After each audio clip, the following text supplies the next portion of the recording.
Hey everybody, welcome to the Faith and Fandom podcast. This is the Artists Alley Aftermath edition for Fayetteville Comic Con October 2024.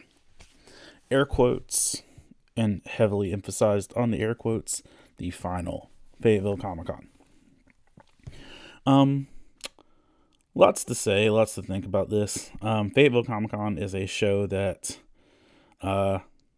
I've had a lot of hands in, hands on throughout. Great blessings, some frustrations, discouragements, and things like that over the years. I've considered it my home show for many years. And yeah, there's a lot that goes with it. But it was announced a few months back that Fayetteville will be going to one show a year, and then it was announced a little, even less months back, that this October show would be the final show. And I air quotes that and everything because I don't generally believe that's going to be the case. Because I believe there will be people that will step up, or there will be people that care enough about this show to make it continue forward. I could be totally wrong. That's my opinion. So I don't see this as the final Fayetteville Comic Con. This might be the final Fayetteville Comic Con as it has been, but I don't see it being over. But Fayetteville Comic Con initially got started, for some history lessons for you young whippersnappers and such. Mike Ciottarelli, or if I'm saying his name right, either way, it's Mike, was doing the Lumberton Mall shows. And back when Faith and Fandom was just starting, Mike was doing Lumberton Mall shows. And for one of the Lumberton Mall shows that he was doing, he had me and Rocky Big Rock cosplay on the poster for the Lumberton Mall show. So Rocky is the dude you'll see in these fantastic costumes and stuff like now. And I remember that Lumberton Mall show, me and Rocky were there, but also Matari Bain, who would go on to be one of the best talents in Artist Alley, my personal opinion. Were at this show. So it was kind of like a rookie effort for a lot of people that would go on to be in the con world for years and years to come. After the Lumberton Mall show, Mike went forward to do the Fayetteville Comic Con and to launch that. And when he launched it, because we had made the connections with Lumberton, I was a guest. I was gifted tables, and I was gifted tables for years at this show, and was always glad to promote it, always glad to help. And Mike got cancer, and Keith came in to help, and eventually Keith became the owner of the show. And it's a long run to keep shows going for any amount of time, and Fayetteville did a good job doing it. But it is a big commitment, and it does require a lot of a person. And so, as the strain and the stress of things has gone on, that's was announced as this final show. So everybody kind of went into this weekend with last hurrah type vibes, but also like, is it though? And also, is it is this the right route? I mean, there's just there wasn't a feeling of finality. It was a feeling of just awkward in terms of the future. So I do want to say thank you to Mike. I want to say thank you to Keith for running this show for so long. And my friend LJ, who also went on to do a lot of the big things there, including kind of really taking Nerd Slam to a bigger platform. We've done Geek Church, I think, just once at Fayetteville. And which it was a source of not tension for me, but it was tension for other people. And there were people that were wary of the fact that it wasn't happening, and I don't think there was a time that's gone by where like LJ or somebody else didn't ask me why it wasn't happening. And even like 2 years ago, it was still a discussion. But I'm grateful to have been there and have been a presence and to be able to be part of it. So here's to Fayetteville. I've got a ton of t-shirts. And memories and relationships that were built and grounded at that con. And it was, and will probably be for a long time, the best con experience in Fayetteville. Because it's the first one I know of, and it definitely is the best that I've seen, and it will take a lot to beat it.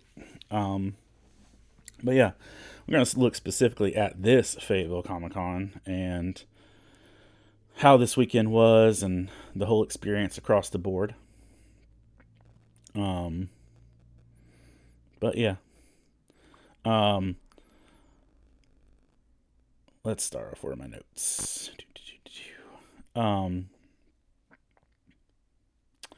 So Friday I went to go set up at Fayetteville Comic Con. Took my sweet time doing that. Saw some friends. Just had a good old time. Just kind of getting things together and setting up my booth. And I enjoyed the booth setup. Big girthy tables.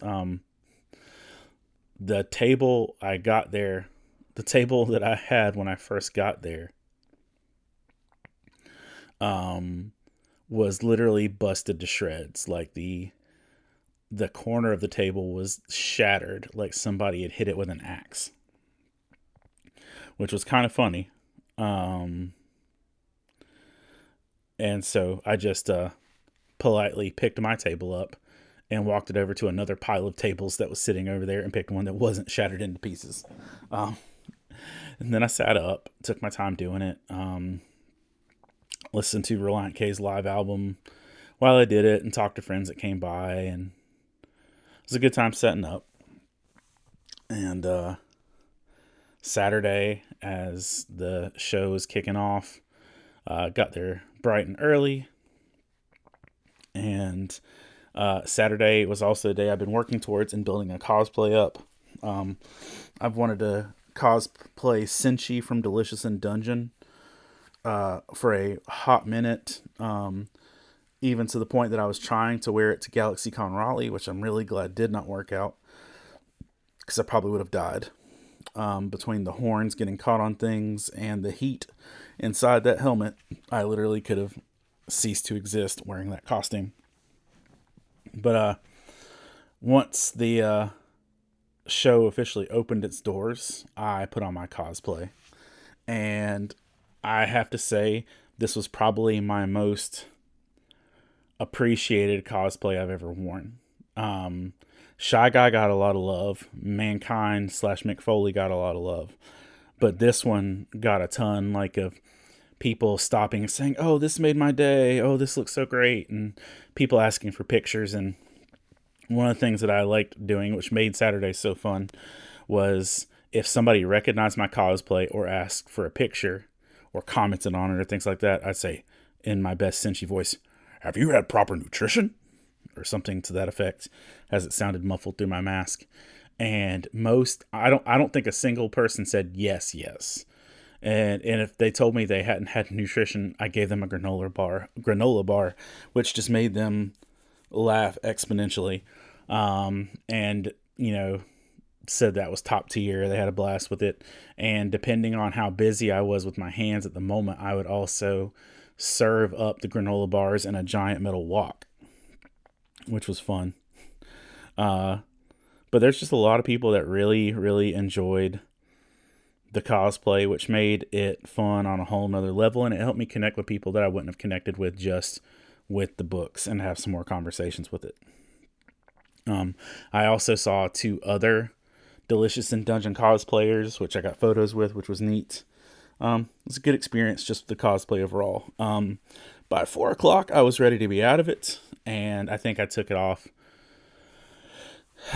maybe definitely by 5 o'clock. I took the cosplay off for sure. But I had two flavors of granola bars and let people choose from them, so it was fun.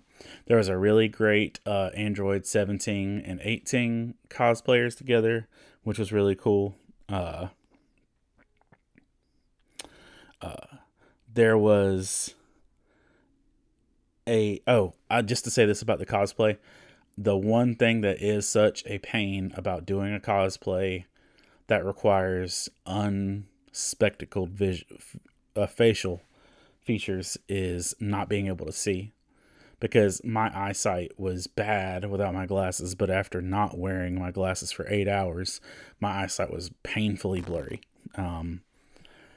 Do not recommend. I've just never gotten contacts, and I can't touch my eyeball.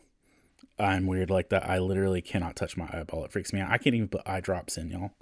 It's like that.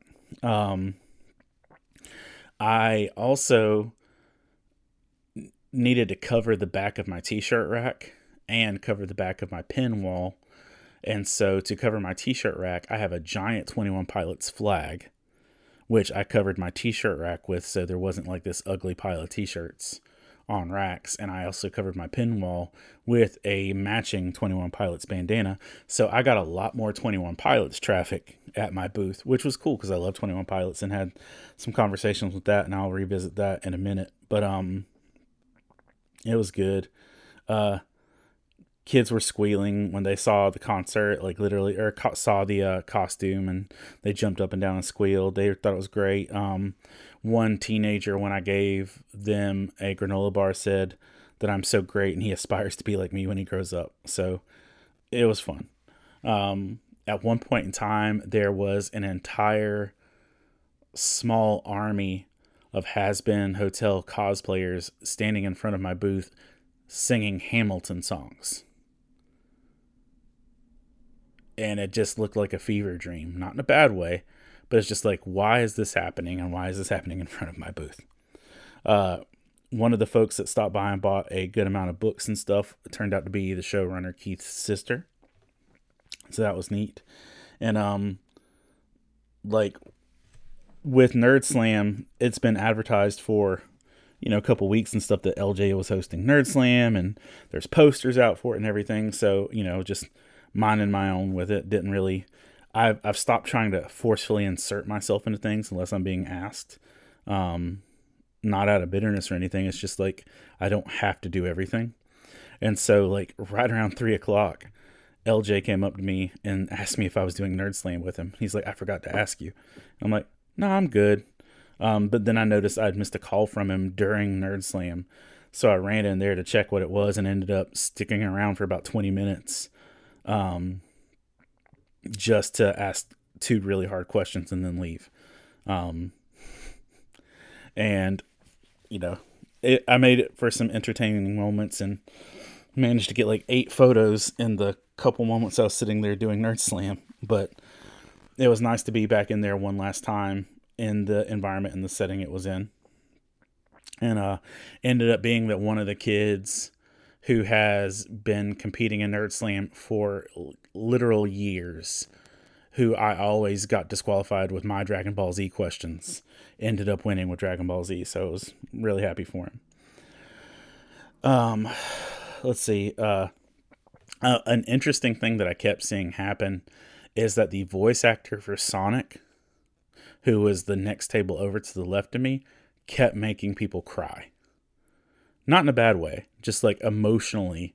Like this guy, I guess, was so touching or heartwarming or something that literally I kept looking over, and whenever I would look over, I would see grown people just weeping as this dude comforted them. And like, that's pretty great that that Sonic has that place in people's lives. Con food is always an interesting thing, and I basically lived off of the granola bars I was feeding people and some Pringles that I took. The guy who does the refillable cups was not there, so my dreams of butterbeer were dashed against the rocks.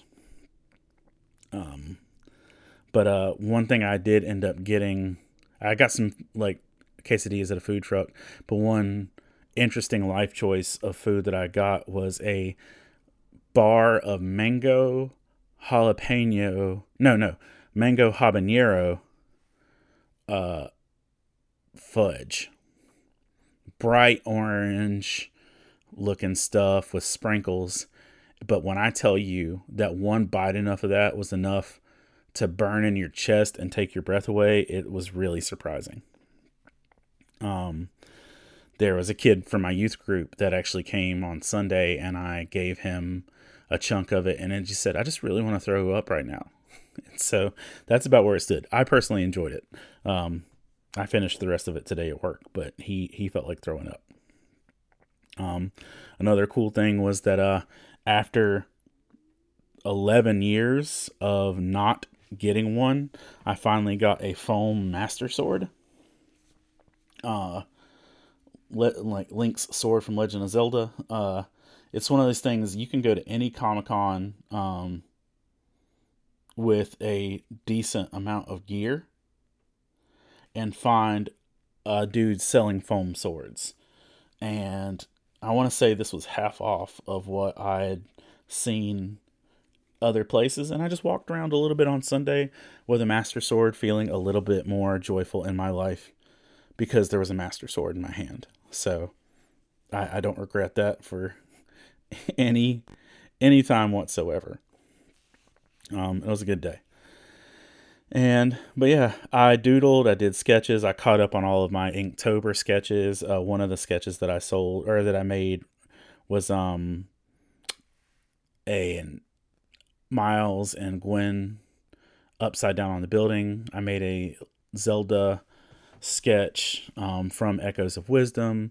I made a Gotenk sketch, and one of the first sketches that I sold is that there was a young lady.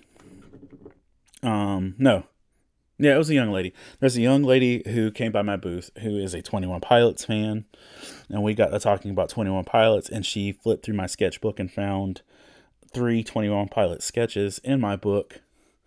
And one was, if you know 21 Pilots stuff, one was the Torchbearer, one was Clancy, and one was Ned. And she bought all 3 of them. And I forgot at that point to tell her that I had a 21 Pilots sticker that says push on through. But, I just was distracted in having the conversation.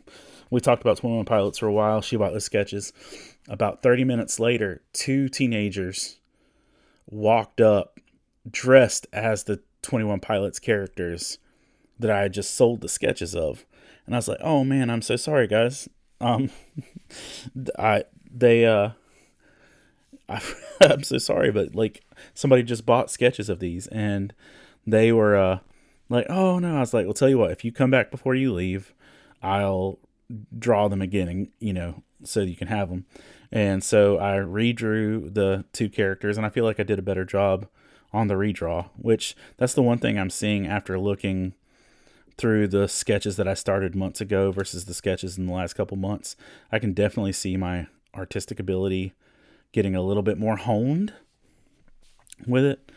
And, but yeah, I drew their sketches, and I just gave it to them when they came back, and it was, kind of a big blessing with them. And, I think I gave them the push on through sticker. I'm not sure. Breaking things. Yay. But either way, it was, just a good time to draw. I drew a little bit when I was in cosplay. But it's not exactly the best visibility, so I wasn't doing a lot. There was a cool Nico Robin cosplayer from One Piece. I saw my first Maxine cosplayer from the horror movie franchise X/Pearl/Maxine. Saw my first cosplayer of that. Let's see what else. Oh, and on the way to the Comic-Con, I passed a WWE trailer on the interstate, and that was also fun. It's a good show overall, and experiences with that. I had some conversations with people that were just really excited about ministry ideas. I got to talk to some of my youth group kids more at the Comic-Con than I ever have at youth group. I just volunteer at youth group, but I try and let their leaders lead. But like the young lady that got the 21 Pilot sketches on Saturday came back on Sunday and I gave her the push on through sticker, and we talked for a solid 45 minutes just about 21 Pilots. And she said, I've never, it's like, it's always hard because there's never anybody that likes 21 Pilots as much as, or loves 21 Pilots as much as I do. And she's like, well, I guess you do. And so we just had a conversation. It was really good. And, but I legit got to talk to kids from my church more at this Comic-Con than I did at church. So, good experience. And then I also saw like an entire team of people from Robinson Community College, where I work as a marketing person and social media. Like the entire culinary department from Robinson Community College rolled up at once. I also got visited by my friends Harvey and Brandon and a few others and Harvey took it as his mission after the Comic-Con to make sure that I gain authorship or ownership over my Goodreads page. So now working on that because he's been on making sure I'm on top of that because he's a Goodreads librarian and he wants me to be in charge of my page. Another neat thing was my friends Joe and Sarah and their lovely daughters came by my booth. And that's important to me and crucial to me because they're one of my favorite Fayetteville Comic-Con stories. A million years ago, maybe 2015, at Fayetteville Comic-Con, this lady who worked at a movie theater came up to me and started talking to me, and she said that her fiance, I think, or boyfriend at that time was really into nerdy stuff and Jesus. And so she bought him I think at that time, all 3 of my books. What she didn't know is that he had already stopped at my booth. And I didn't know this either at this time. I didn't know they were together or anything. He had already stopped at the booth earlier and bought her all 3 of the books. So when they got back from the Comic-Con, they both gave each other their gifts. And it was 2 whole sets of my books at the time. Since then, they have been friends of mine. Sarah's been a ministry partner, been able to play a big part in their lives in different times and seasons. And they've been friends for like the last 8 or 9 years of my life, because we met at Fayetteville Comic-Con and they bought their books for each other while they were dating. And I thought it was really appropriate that they show up at the last one with their 2 children. That literally, that Faith and Fandom and Fayetteville Comic-Con has lasted the length of their dating, engagement, marriage, and child rearing so far. I just thought that was cool. That's a neat little thing to hold on to and keep as a solid memory. And I am really grateful for that and for that experience. But at the end of the day, it was a good show. It was a good experience overall. And Sunday, I did not cosplay. I went to church and helped get things set up for church before doing the con. And then once I got things set up, I got to the con. I was about a half hour late.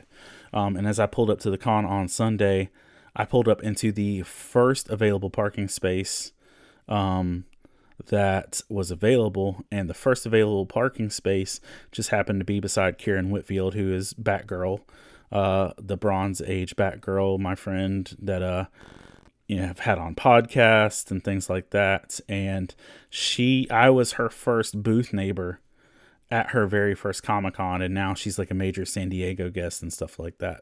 So it was a neat experience to be able to look back all these years and, just see how stories have played out. She said that literally as I pulled up, she's like, she was just saying that she needed to make sure she got to see me today.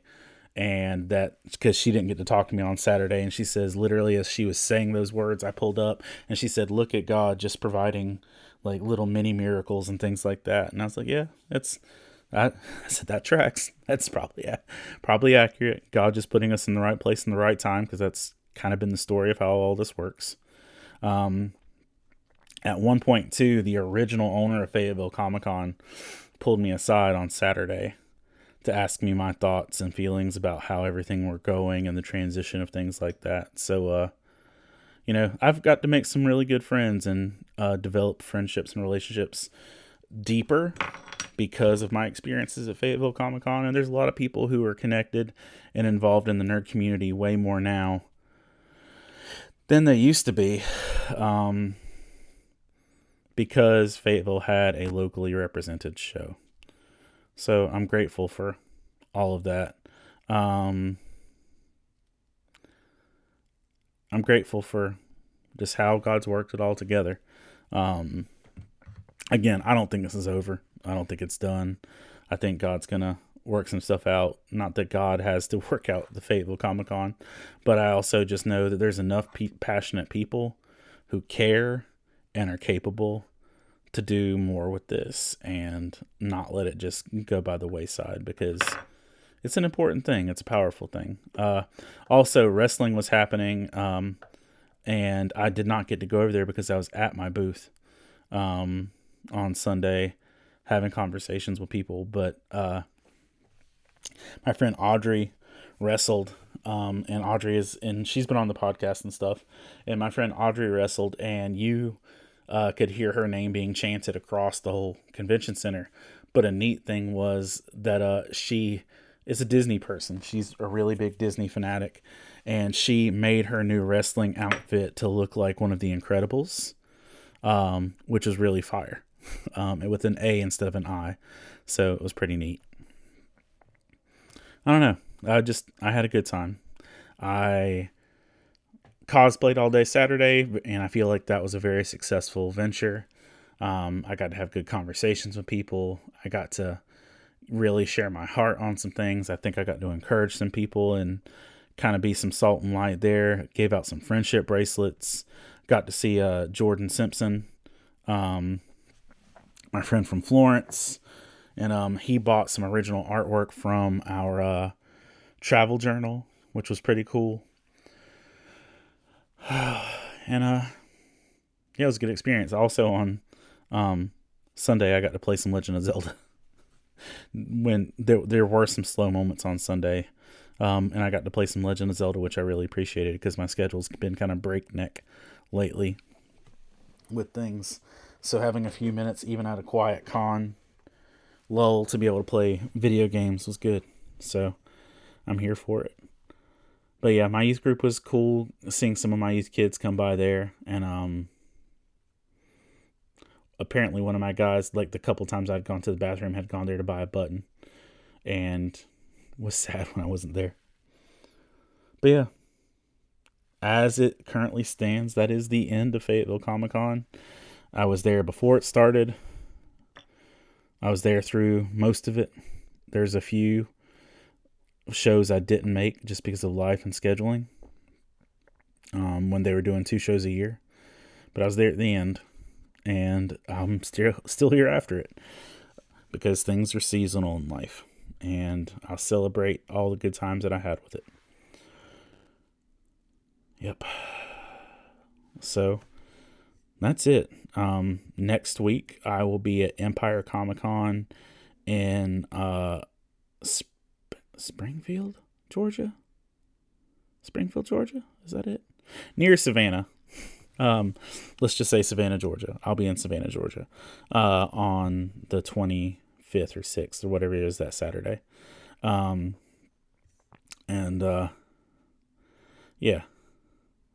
I'll be there. And then on November 16th, I will be at Boone Comic Con because they have rescheduled.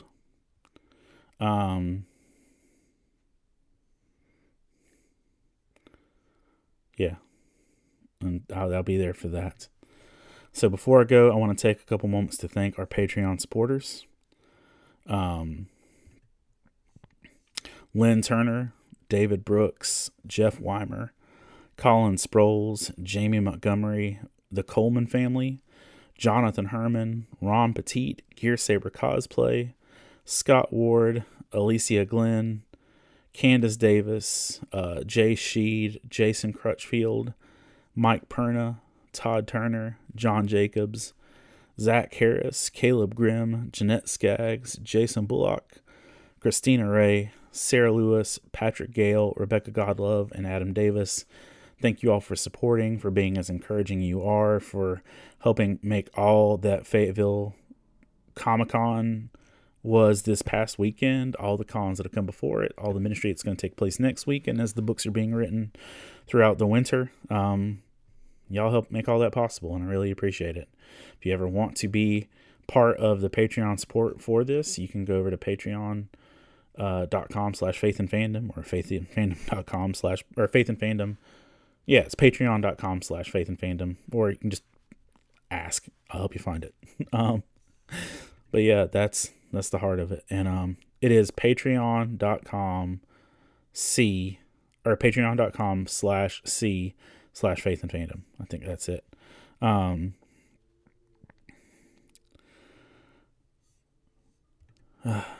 yeah, heading on to more cons and things, heading up. Book 10 is, let's say, about a quarter of the way done. I plan to get that done over the winter months and into the early spring. With I also have a book of poetry that I'm going to plan to drop, and depending on how book 10 goes, I'm going to try and do a Faith and Fandom Junior, which will have all of the kid content from books 5 through 10. So we'll see how that plays out. But thank you all for listening and for being a part of this story. Have a great day.